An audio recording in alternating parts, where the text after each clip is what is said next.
Bem, pessoal, é interessante que a gente saiba diferenciar o dano moral direto do dano moral indireto, né? E a gente tem que saber, primeiramente, que ambas as espécies de dano moral, elas vão ensejar a devida compensação, a devida indenização pelo dano extrapatrimonial sofrido pela vítima. A diferença entre uma e outra é a forma pela qual a conduta vai atingir aquela vítima específica. No dano moral direto, a conduta do agente, né, imagina que A, o agente causador do dano, vai atingir diretamente as esferas de direitos da personalidade da vítima, certo? Então, da conduta de A, vai ocorrer uma lesão específica ao direito da personalidade de determinada pessoa. Não há nenhum intermediário aqui entre a conduta de A e o dano moral sofrido por B. Tá certo? Então, B, nessa situação, vai poder pleitear uma indenização a título de dano moral em virtude da conduta de A, né? Diretamente de A. Então, aqui não tem nenhuma dificuldade de compreensão. Então, imagine que A é uma empresa, né? Uma empresa de telefonia, e A promove a inscrição do nome de B no cadastro de inadimplentes, por uma dívida que B não contraiu, certo? Então, dessa conduta de A ilícita, né, porque essa dívida é inexistente, ocorreu, né, um dano ao direito da personalidade de B, o direito à honra, por exemplo. A honra de B foi abalada em virtude de estar inscrito no cadastro de inadimplentes, né, o fato que vai lhe gerar uma restrição ao crédito, né, em todo o mercado. Então, dessa conduta de A, ocorreu um dano de natureza extrapatrimonial diretamente, né, a B. Então, isso se chama dano moral direto. Não há nenhum intermediário entre a conduta do agente e o dano sofrido pela vítima. Diferentemente, é o dano moral indireto, também denominado de dano moral por ricochete. E o que seria esse dano moral indireto? No dano moral indireto, temos o agente causador do dano, certo? E esse agente causador do dano, ele irá, né, gerar um dano a determinada pessoa, a B, certo? Então, da conduta do agente, normalmente ele vai gerar um dano a B. Então, imagina aqui a morte de uma pessoa da família. A estava dirigindo o seu veículo de maneira imprudente e ocasionou a morte de B, né? Lesionou o direito à vida de B, que é um direito da personalidade, né? É um importantíssimo direito da personalidade. E aí, B acaba morrendo. Só que imagine que B tinha um filho, C. E é inegável que a morte de B gerou repercussão em C, certo? Gerou uma repercussão negativa em C. Então, a conduta de A, de forma reflexa, de forma indireta, né? O dano sofrido por B, melhor dizendo, a morte de B, de forma indireta, acabou ocasionando um dano a C. Então, esse C, ele teve um dano moral indiretamente ocasionado pela conduta de A, tá certo? A conduta de A matou seu pai. E essa morte do pai gerou um enorme abalo psicológico, né, em C. Então, houve um abalo psíquico, né? Houve um abalo à integridade psicológica de C. Então, esse abalo, essa violação ao direito da personalidade de C é passível de indenização. Só que esse abalo psíquico, né, essa violação, essa lesão ao direito de C, não foi diretamente causada pela conduta de A. Veja que a conduta de A diretamente gerou dano a B e indiretamente o abalo psíquico de C, tá? Então, C, por ricochete, ele sofreu dano moral em decorrência da conduta de A e poderá pleitear a devida indenização. Veja que nessa ação judicial, C não estará defendendo o direito alheio, tá? Ele não estará pedindo essa indenização com base no direito que foi lesionado por B. Essa indenização que está sendo pleiteada por C foi por conta do abalo que a conduta de A ocasionou à sua integridade psíquica, não com relação ao dano à vida de B, certo? Então, ele está pleiteando aqui uma indenização em proteção, né, em defesa de direito próprio, não em direito alheio. O seu próprio direito, de forma indireta, de forma reflexa, foi atingido pela conduta de A que causou um dano a B.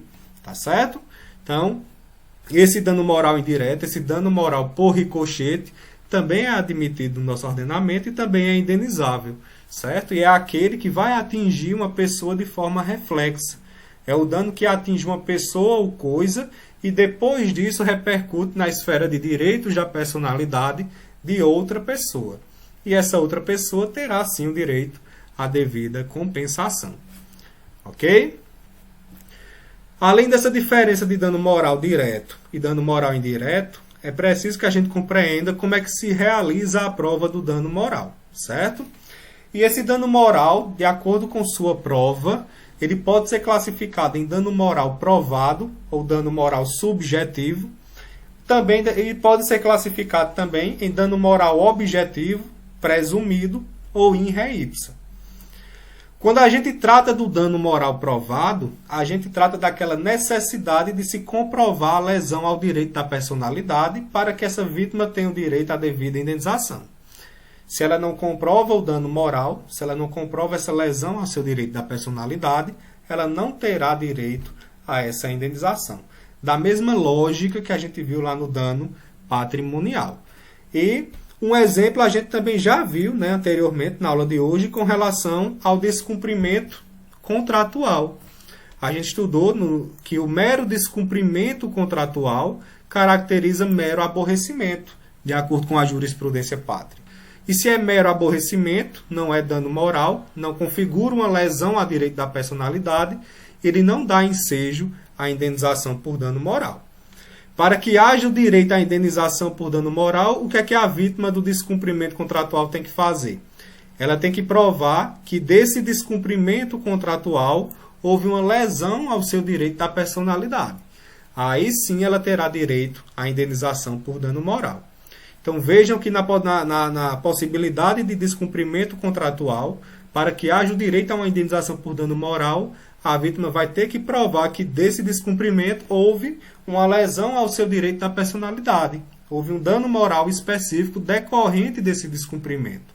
Porque o simples descumprimento contratual configura mero aborrecimento que, como a gente viu, não é passível de compensação por dano extrapatrimonial. Tá certo? E um exemplo que eu coloquei para vocês, um julgado aí do STJ, se refere a acidentes de veículos automotores, né, de veículos automotivos. Então, imagine que A causou um acidente, né, e causou dano ao automóvel de B. Certo? Então, o carro de B foi totalmente destruído. Só que B era a única pessoa que estava presente no veículo e B não sofreu qualquer abalo físico ou psíquico decorrente dessa conduta de A. O único dano observado por B foi realmente com relação aos danos causados ao seu próprio veículo. B poderá pleitear uma indenização por dano moral em face de A. De acordo com o STJ, não, porque esse acidente automobilístico que não causou vítimas, né, causou tão somente um dano de natureza patrimonial, uma lesão ao veículo de B. Para que B tenha direito à indenização por dano moral também, ele vai ter que comprovar que esse acidente, além de ter causado dano ao seu veículo, causou dano também a direito da personalidade. Por exemplo, ele teria que comprovar que esse acidente lhe causou uma deformidade permanente, certo? A partir disso é que ele terá também o direito a uma indenização por dano moral. Então vejam aqui o julgado do STJ, que ele vai dizer que não caracteriza dano moral in re ipsa os danos decorrentes de acidentes de veículos automotores sem vítimas, os quais normalmente se resolvem por meio de reparação por dano patrimonial. Então, se do acidente só teve dano ao patrimônio da vítima, né, ao veículo, essa vítima não sofreu nenhum abalo à integridade física ou psíquica, é lógico que ele não vai ter direito a uma indenização por dano moral. Para que haja essa indenização por dano moral, vai ter que provar que desse acidente além do dano patrimonial, houve lesão a direito da personalidade. Ok? Então vejam aí a necessidade de prova do dano moral, assim como acontece com o dano extrapatrimonial. Só que acontece, gente, que em algumas situações esse dano moral é de impossível prova. É de dificílima prova. Algumas situações em que envolve dano moral, certo? Então a vítima para ela vai ser impossível praticamente comprovar aquela lesão gerada a seu direito da personalidade. Motivo pelo qual se admite em algumas situações o chamado dano moral objetivo, também denominado de dano moral presumido, ou dano moral in re ipsa. Então é bastante comum a utilização desse termo in re ipsa, certo? E o que é que significa esse dano moral objetivo presumido ou in re ipsa? Nessas situações de dano moral in re ipsa, presume-se que há o dano moral pela própria conduta do agente causador do dano, tá certo? Então, pela conduta, já se presume que aquela pessoa sofreu uma lesão ao seu direito da personalidade. Não é preciso que essa vítima comprove a ocorrência dessa lesão, porque é difícil para ela, naquela situação específica, comprovar essa lesão, tá certo? Então, só pela conduta do agente já se presume a ocorrência do dano moral. E quando isso acontecer, nós estaremos diante de um dano moral objetivo, presumido ou in re ipsa. Então, veja o que dispõe a súmula 403 do STJ, que vai dizer que independe de prova do prejuízo, a indenização pela publicação não autorizada de imagem de pessoa com fins econômicos ou comerciais, certo? Então, de acordo com o STJ, a publicação, a utilização não autorizada de uma imagem de uma pessoa, imagina aí a publicação da imagem de um artista sem autorização desse artista, com fins econômicos ou comerciais, vai gerar um dano moral. E esse artista não precisa comprovar essa lesão ao seu direito da personalidade, ao seu direito à imagem, porque esse dano moral se presume pela própria conduta do agente em publicar de forma não autorizada a imagem desse artista, certo? A simples conduta de se utilizar indevidamente dessa imagem, por si só, já se presume que decorre um dano de natureza moral, tá certo? Não precisa. Como é que esse artista iria comprovar a lesão ao direito à imagem, né? Como é que seria essa prova? De que minha imagem ela foi lesionada? A prova se dá pela própria comprovação da existência da conduta do agente, né? Pela própria conduta já se presume que aquele dano moral efetivamente aconteceu. Então, vocês vão se deparar com situações em que esse dano moral ele é, sim, objetivo, ele tem essa natureza in re ipsa, né, tá? Ele se presume diante da própria conduta do agente. Então, veja essa situação aqui do STJ, direito à imagem de atleta, né? E aqui houve a utilização desse direito à imagem sem autorização para promoção de um evento. E aí, o STJ vai dizer que a obrigação da reparação pelo uso não autorizado da imagem decorre do próprio uso indevido do direito personalíssimo e não é afastada pelo caráter não lucrativo do evento ao qual a imagem é associada. Então, de acordo com o STJ, a utilização indevida, sem autorização da imagem de uma pessoa, seja com fins lucrativos ou sem fins lucrativos, não importa a finalidade, vai gerar dano à imagem, né? Configura uma lesão ao direito personalíssimo à imagem dessa pessoa. E de modo que a lesão a direito da personalidade há dano extra patrimonial, tá certo? E essa vítima ela não precisa comprovar, demonstrar a ocorrência da lesão ao seu direito da imagem, porque esse dano é in re ipsa, é presumido pela própria conduta do agente em se utilizar de forma não autorizada dessa imagem. Ok? Outra situação de dano moral in re ipsa, que não precisa de comprovação, que já é presumido. Quando há, por exemplo, o protesto indevido de título ou inscrição irregular em cadastro de inadimplentes. Então, quando alguém tem o nome inscrito em cadastro de inadimplentes por dívida que não existe, por exemplo, essa simples conduta do agente em escrever o nome dessa pessoa de forma indevida nos cadastros de inadimplentes gera dano moral, certo? A vítima não precisa comprovar que nessa situação houve dano, por exemplo, à sua honra ou a qualquer outro direito da personalidade. A simples conduta do agente em escrever seu nome de forma indevida no cadastro de inadimplentes, por si só já configura dano moral, certo? O dano moral nessa situação é in re ipsa, se presume da própria conduta do agente, tá? Não precisa de comprovação pela vítima. Ok, gente? E aí vocês vão ver outras situações também de dano in re ipsa, né? Há várias situações previstas em nossa jurisprudência. Vencida essa questão da prova do dano, é interessante que a gente conheça qual a natureza jurídica da indenização por danos morais, certo? Para que serve uma indenização por dano moral? A indenização, aquele valor a ser pago pelo agente causador do dano, tem que atingir quais finalidades? Tem que concretizar quais finalidades, certo? E são essas finalidades que nós vamos estudar agora. E para uma primeira corrente, ela vai defender que essa indenização por danos morais ela tem um caráter meramente reparatório ou compensatório, certo? Aquele valor a ser pago pelo agente causador do dano vai servir unicamente para compensar aquela vítima pelo mal a ela causado. Não vai ter qualquer outra finalidade que não seja a reparação ou a compensação, né, melhor dizendo, daquele dano sofrido pela vítima, tá? Não deverá atender qualquer outra finalidade.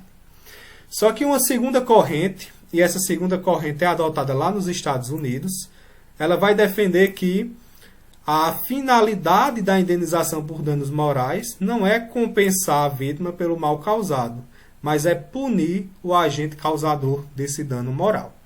Então, de acordo com a segunda corrente, a indenização por dano moral tem um caráter meramente punitivo, disciplinador ou pedagógico, certo? Vai servir para punir, para sancionar, para dar uma resposta àquele agente causador do dano. Além dessas duas correntes, né, a primeira que vai defender esse caráter compensatório e a segunda o caráter punitivo, teremos uma terceira corrente. E essa terceira corrente ela vai aliar, né, ela vai relacionar, ela vai juntar, unir a primeira e a segunda correntes, certo? Então, o que é que a terceira corrente vai dizer? A indenização por dano moral, ela tem sim um caráter satisfatório, caráter compensatório. Ela serve para compensar a vítima pelo mal a ela causado, tá certo? E essa é a principal finalidade da indenização por dano moral. Então, quando o juiz ele vai definir uma indenização por dano moral, ele tem que atentar principalmente para a compensação do mal causado à vítima. Ele tem que visualizar que aquela indenização é suficiente para compensar, para satisfazer a vítima pela lesão ao direito da personalidade que foi contra ela, né, infligido. Só que além desse caráter principal, a indenização por dano moral, né, ela também tem um caráter penal, um caráter punitivo, certo? Não é a principal finalidade dessa indenização, certo? O que ela tem que atender obrigatoriamente é esse caráter compensatório. Mas de maneira acessória, de maneira secundária, ela também tem que servir como punição para aquele agente causador do dano, para que ele não volte a praticar condutas ilícitas daquela natureza. Ela tem que ter esse caráter pedagógico. Se ela não atingir aquele agente causador do dano, se ele não se sentir punido, ele vai praticar aquela conduta contra outras pessoas, tá certo? Então, ele também tem esse caráter punitivo com relação ao ofensor. Então, há sim essa natureza jurídica acessória, tá bom? Primeiro, essa função de compensação e segundo, esse caráter pedagógico. Lembrando que essa terceira corrente é adotada pela jurisprudência nacional, certo? Então, nossa jurisprudência vai admitir a terceira corrente, essa dupla natureza jurídica da indenização por dano moral. E é o que a gente verifica, por exemplo, no enunciado 446 da 5ª Jornada de Direito Civil, que vai dizer que a responsabilidade civil prevista na segunda parte do parágrafo único do artigo 927 do Código Civil deve levar em consideração não apenas a proteção da vítima e a atividade do ofensor, mas também a prevenção e o interesse da sociedade, certo? Então, não apenas o interesse da vítima com relação à compensação deve ser observado nessa indenização, mas também esse caráter pedagógico, que é de interesse também de toda a sociedade, tá certo? Enunciado 379 vai dizer que o artigo 944, caput do Código Civil, não afasta a possibilidade de se reconhecer a função punitiva ou pedagógica da responsabilidade civil, certo? Então veja aqui, de acordo com esses enunciados, no plano doutrinário, pelo menos, há sim essa possibilidade, né? Essa função punitiva. E a jurisprudência também vai dispor acerca dessa função, desse fator pedagógico, né?